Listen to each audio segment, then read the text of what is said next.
we have a slogan, rest in the nature of Alaya, the ground consciousness. I want you to meditate on this instruction one more again. Rest in the nature of Alaya, the ground consciousness. The definition or the characteristic of Allah is very, very complicated. Very complicated. So we don't need to understand that, but we need to understand what is the Alaya through our experience, right? The definition of the Allah is very much Buddhist philosophy, So it's a Buddhist. We have a Buddhist philosophy. We have Buddhist science. We have a Buddhist religion. I love Buddhist philosophy, but this is really Buddhist kind of science, right? Working with our mind. I don't.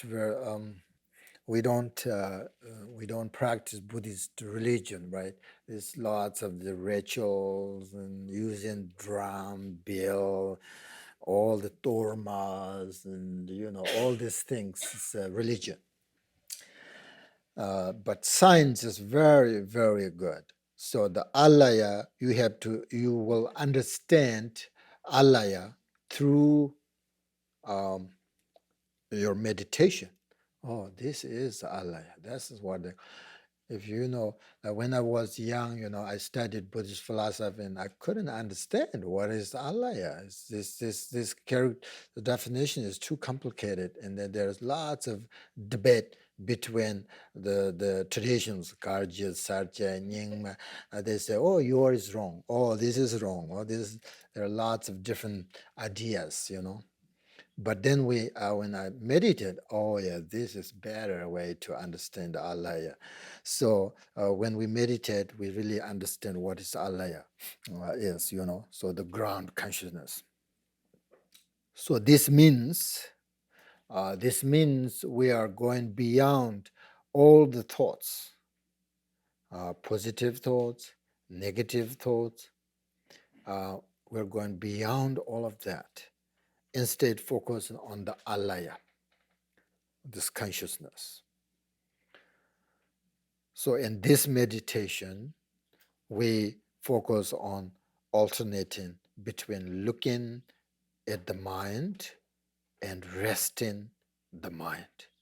Then you will see, you will experience the ground consciousness.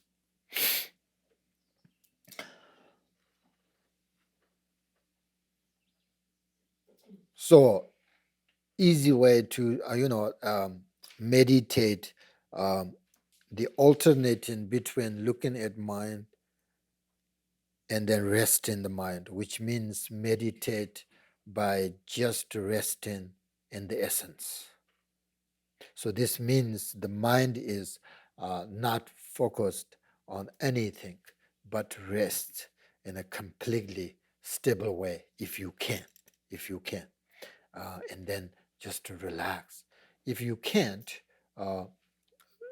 means like you have lots of thoughts when you meditate, then what do? The third power is recognizing the problems. Means like when you have this negative thoughts, positive thoughts, you first recognize that your thoughts arise. As soon as you recognize them, they disappear. Then you relax there. As long as you can. And then your thoughts arise, you recognize.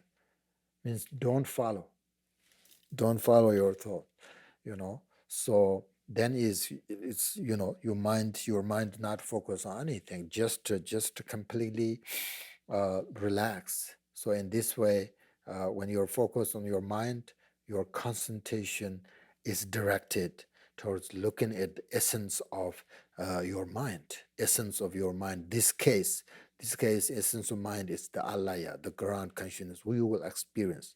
So do not think what happened in the past. Do not think what will happen in the future. If you do think that, then you never experience this consciousness, this alaya, this ground.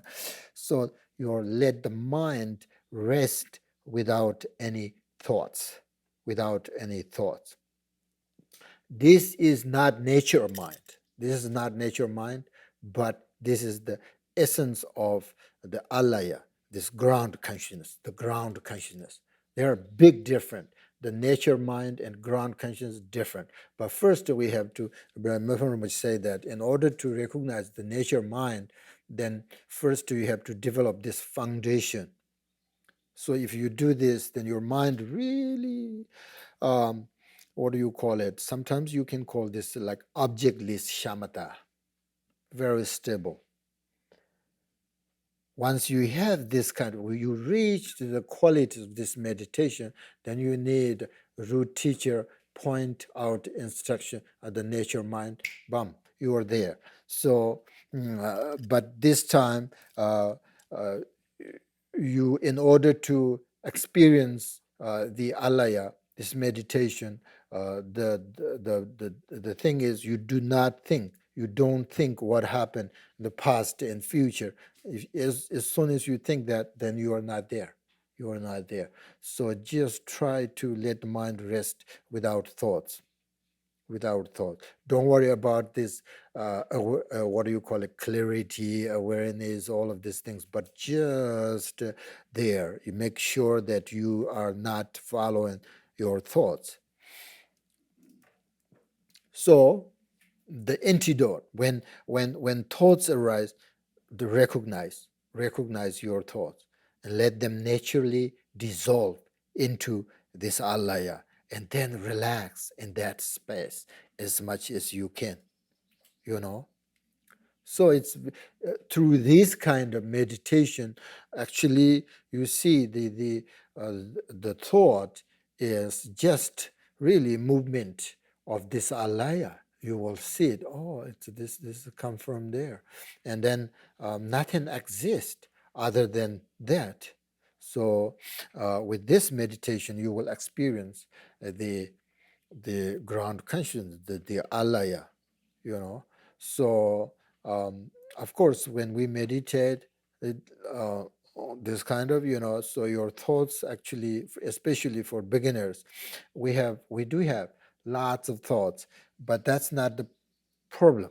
You have to know how to control your thoughts. There are two ways, right? One is like you recognize your thoughts. The second, control your thoughts, is don't follow.